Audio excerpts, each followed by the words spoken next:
অনেকগুলো বিষয় নিয়ে আমাদের দেশে বিতর্ক হচ্ছে। এক নম্বর হলো যে আমাদের দেশে কোনটির গুরুত্ব বেশি? ১৯৭১ সনের মহান মুক্তিযুদ্ধ? নাকি এই যে ২০২৪ সনে জুলাই-আগস্ট বিপ্লব হলো, যাকে সবাই ৩৬শে জুলাই বলার চেষ্টা করছে। ২ নম্বর হলো যে আমাদের একটা সংবিধান, ৭২-এর সংবিধান, সেটি আমরা পালন করব? নাকি নতুন একটা সংবিধান লিখে নেব বা রচনা করে নেব? এরপরে যে বিতর্কটি হচ্ছে সেটি হলো আমাদের এখানে একজন মাস্টার মাইন্ড আছেন, ইদানিংকালে বিপ্লবের মাস্টার মাইন্ড। তো তার একটি বক্তব্য অনেক আগের, থিওরিটিক্যাল। তিনি বোঝাচ্ছেন মানুষকে পালংবাদ। পালংবাদকে যিনি লালন করেন, পালন করেন। তো আমরা যেভাবে চিরাচরিত ধর্মীয় ব্যাখ্যা, ইসলামী কৃষ্টি এবং কালচার যেটাকে বলা হয়, সেটাকে আমরা মহান আল্লাহ রাব্বুল আলামিনের যে লালন করার এবং পালন করার ক্ষমতা, এটিকে আমরা বলি রব এবং রুবুবিয়ত। মানে যিনি এই কাজটি করেন তিনি রব, রিজিকদাতা। আর যে ক্ষমতার কারণে তিনি, বা যে অন্তর্নিহিত ক্ষমতার কারণে তিনি এই কাজটি করেন, সেটিকে বলা হয় রুবুবিয়ত। বাংলা ভাষায় রব এবং রুবুবিয়ত এটির আসলে কোনো প্রতিশব্দ হয় না। যেভাবে আল্লাহ রাব্বুল আলামিন, আল্লাহ শব্দটির কখনো বাংলা প্রতিশব্দ হয় না। কিংবা আলহামদুলিল্লাহ, আলহামদুলিল্লাহ হি রব্বিল আলামিন। তো এই যে সকল প্রশংসা বিশ্বজাহানের মালিক রবের, এর কারণ হলো এই যে আলহামদুলিল্লাহ, এখানে শুধুমাত্র প্রশংসা বা হামদ তো নয়, বা এখানে আলহামদুলিল্লাহ বলতে শুধুমাত্র গ্রেটফুলনেস নয়, কৃতজ্ঞতা বোধ নয়। আলহামদুলিল্লাহ এমন একটা বিষয়, যে বিষয়টি বলতে গেলে অ্যাটলিস্ট আমার মতো ক্ষুদ্র মানুষও আমি কয়েক ঘন্টা বলতে পারবো। এখন আমাদের দেশে কি হলো কি, কোরআন ধর্মের যে ব্যাখ্যা, সেটা বেদ বলেন, উপনিষদ বলেন হিন্দু ধর্মের, কিংবা বাইবেল বলেন, ত্রিপিটক বলেন, অথবা কোরআন বলেন, হাদিস বলেন, এটি গত বহু বছর, শত শত বছর ধরে এটার একটা ধারাবাহিকতা চলে এসেছে। এবং সেই ধারাবাহিকতা অনুযায়ী আমরা আল্লাহকে জানি, চিনি এবং বিশ্বাস করি। তো সেই বিশ্বাস অনুযায়ী রব হলেন তিনি, যার সেই রুবুবিয়তের ক্ষমতা রয়েছে। আরবিতেই বলি রুবুবিয়তের ক্ষমতা রয়েছে, যিনি তার বান্দার প্রয়োজনটা বোঝেন এবং বান্দা তার যে প্রয়োজন ইন্টারনালি অ্যান্ড এক্সটার্নালি, যেমন ধরেন আমাদের শরীরের মধ্যে ক্যান্সার হয়েছে, এখানে একটা অ্যান্টিবডি দরকার, এটা রব বুঝেন তার রুবুবিয়ত ক্ষমতার মাধ্যমে। তো কাজেই ওখানে একটা অ্যান্টিবডি, আলাদা সেল তৈরি করে দেওয়া, এটা চাইতেছেন না বা চাচ্ছেন না।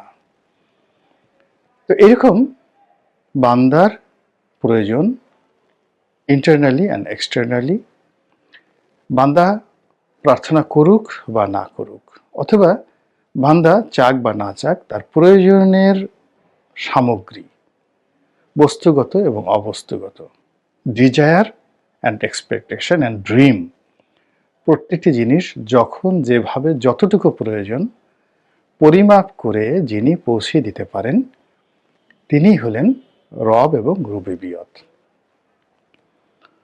তো এই যে আমি বক্তব্যটা দিলাম, এটা আমার নয়, এটি গত 1400 বছর ধরে মোরলেস এভাবেই প্রচার হয়ে আসছে। কিন্তু ইদানিংকালে আমাদের বাংলাদেশে কিছু জ্ঞানী আসছেন, পণ্ডিত আসছেন, দার্শনিক আসছেন, যারা এই রব এবং রুবিবিয়তকে বাংলাতে রূপান্তরিত করার চেষ্টা করছেন, এবং এই যে রুবিবিয়ত যে শব্দটি, এটিকে তারা বলার চেষ্টা করছেন পালংবাদ, যিনি লালন পালন করেন। লালন পালন করেন, দেখুন, লালন পালন যদি আপনি করেন, তাহলে গরু ছাগল লালন পালন, মুরগি লালন পালন, আপনি যদি প্রজনন বলেন, মানুষ প্রজনন, ছাগল প্রজনন, একই অবস্থা হয়ে যায়।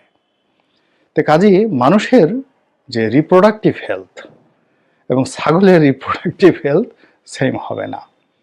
এখন এই যে পালংবাদ নিয়ে এখন খুব, যেহেতু এই লোক কত জ্ঞানী, ভীষণ রকম জ্ঞানী, সে এত কিছু খুঁজে একটা তত্ত্ব বের করেছে পালংবাদ।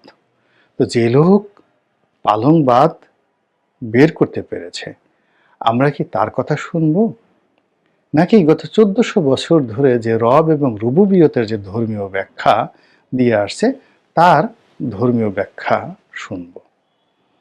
আমরা কি লালনবাদ অনুসরণ করব? নামাজ নাই, কালাম নাই, দাঁত নাই, মাজা নাই, পোশাক আশাকে ঠাঁই নাই, ঠিকা নাই, শরীর থেকে ঘামের গন্ধ, যার তার সাথে শুয়ে থাকে, মদ গাঁজা কোনো বিষয়ই না, আর সারাদিন দোতার একটা নিয়ে মদিনা যাব কেমনে, মদিনা যাব কেমনে, বা ছেড়ে দে মাঝি যাব মদিনায়, নৌকায় করে মদিনায় যাবে।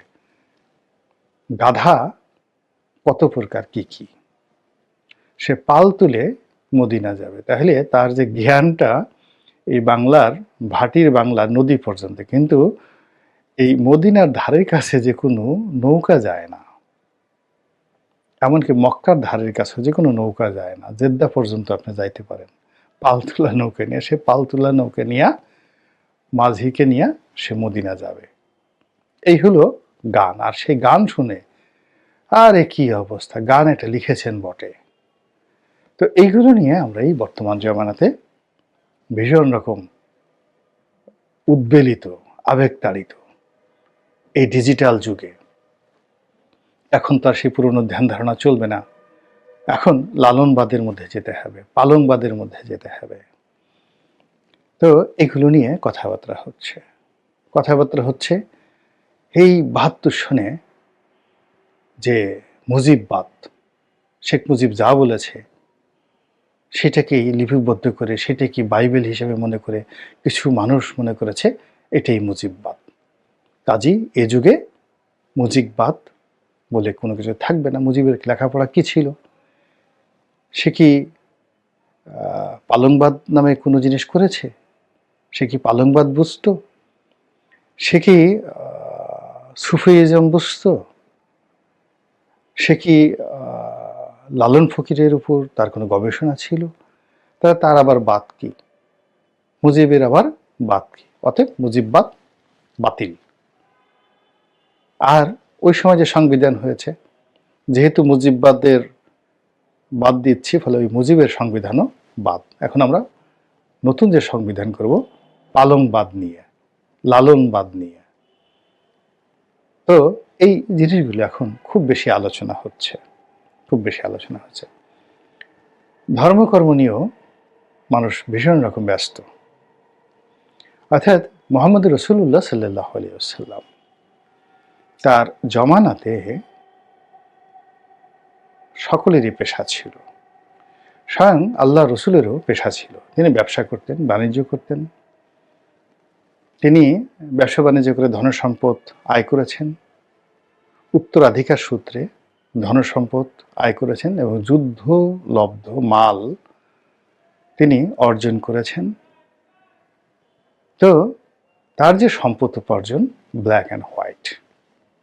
সাহাবীদের জীবনও তদ্রূপ, সবারই পেশা ছিল। কিন্তু এখন পেশা হলো ওয়াজ করা। ওয়াজে কি করবে? যে নতুন দুটো জিকির করবে, 3টা ডিজে গান করবে, 4টে চুটকি বলবে, তারপরে 5টা মিথ্যা কথা বলবে, অপছন্দের রাজনৈতিক দলকে 100টা গালি দেবে। সব মিলিয়ে 1.5 থেকে 2 ঘন্টা নাচ, গান, কৌতুক পরিপূর্ণ একটা বিনোদন। এই বিনোদনের ধর্মচর্চা, সেই ধর্মচর্চার মধ্যে সবার শেষে সে একটা স্বপ্ন আপনাকে দেখাবে যে এইভাবে সেজদা দিলে, এইভাবে বললে, এই দোয়া পড়লে পরি আসবে, এই দোয়া পড়লে আপনাকে কোনো কাজ করতে হবে না, আকাশ থেকে রিজিক আসবে, এবং এই দোয়া যদি আপনি পড়েন বা এই কর্ম যদি করেন, এই আমল যদি আপনি করেন, তাহলে এই হবে। আর লোকজন এগুলো শুনে কাজকর্ম বাদ দিয়ে, যেমন ওয়াজে যে গেল, আগের দিন সে হয়তো যে কঠোর পরিশ্রম করেছিল বা বিরাট একটা স্বপ্ন দেখেছিল, তারপরের দিন চিন্তা করলো এগুলো আর দরকার নেই, বাকি জীবন আমি এগুলো করে করে কাটাবো। ফলে কি হলো? ক্ষুধা, দারিদ্রতা, বেকারত্ব প্রান্তিক লেভেলে দরিদ্র মানুষের মধ্যে সীমাহীনভাবে বেড়ে যাচ্ছে। এবং আমাদের যে কথা, কবিদের কথা যে দরজা দিয়ে যদি অভাব ঢুকে, জানালা দিয়ে ভালোবাসা পালিয়ে যায়। ধর্মীয় অমীয় বাণী, তোমরা দারিদ্রতা থেকে আল্লাহর কাছে পানাহা চাও। এর কারণ হলো দারিদ্রতা মানুষের ঈমান নষ্ট করে দেয়, একিনকে ধ্বংস করে দেয়, চরিত্রকে শেষ করে দেয়, এবং অভাবের কারণে মানুষ অপরাধে জড়িয়ে পড়ে।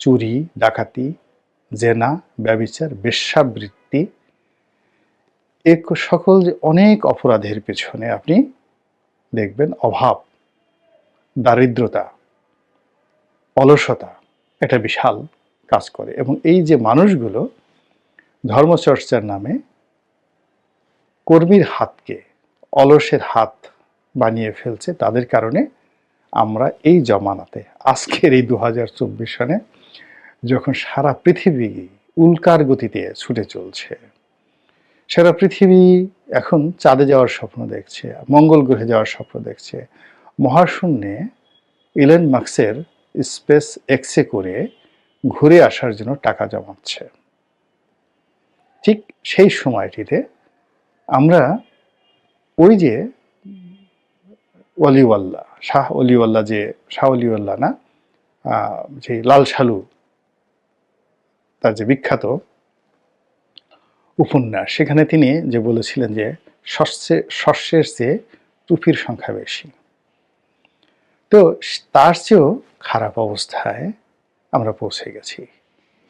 আপনি গিয়ে দেখেন, মনে করেন যে আজাহারি এক যুবক, তিনি কোরআনের ব্যাখ্যা করবেন, তো সেটা শোনার জন্য নাকি 15 লক্ষ লোক একটা এলাকাতে গিয়েছে, এবং তিনি হেলিকপ্টার থেকে নেমেছেন এবং তাকে দেখার জন্য মানুষ এতটা হুড়াহুড়ি করেছেন, কয়েক লাখ লোক নাকি তাকে দেখার জন্য শুধু হুড়োহুড়ি করে করে মানে শত শত আহত হয়েছে, এবং র্যাব, পুলিশ প্রোটোকল দিতে দিতে জান বের হয়ে গেছে। ইলিউশন বলতে মানে খালি পেটে ধর্মচর্চা করার কতটা মানে যাকে বলা হয় উদগ্র জিহাদি জোশ আমাদের এই সমাজে চলে এসেছে। এগুলো নিয়ে যারা রাষ্ট্রচিন্তক আছেন তাদেরকে ভাবতে হবে যে আমরা এই খালি পেটে ধর্মচর্চা করব, নাকি কাজ করে ভরা পেটে সন্তুষ্ট চিত্তে আল্লাহর শুকর গুজার বান্দা হব, আলহামদুলিল্লাহ বলবো, এবং আল্লাহর ফরজগুলো, সুন্নতগুলো, রাসূলের সুন্নতগুলো অনুসরণ করব, নিয়মিত মসজিদে যাব, এবং যেভাবে 1400 বছর ধরে এই পৃথিবীর ধর্মকর্ম চলে আসছে মুসলিমদের, যেভাবে 5000 বছর ধরে, তারও বেশি সময় ধরে, 10,000 বছর ধরে, সেই বৈদিক যুগ, সিন্ধু সভ্যতার যখন আর্যরা এলো তখন থেকে যে হিন্দু ধর্ম চলে আসছে, আমরা কি সেভাবে চলবো, নাকি এখন নতুন যে সকল ফেতনা ফেসাদ, বিজেপি যেভাবে বলছে, আরএসএস যেভাবে বলছে, নরেন্দ্র মোদী যেভাবে বলছে, ইসকন যেভাবে বলছে, সেভাবে চলবো? It's up to you. Allah আমাদের সবাইকে হেদায়েত দান করুন।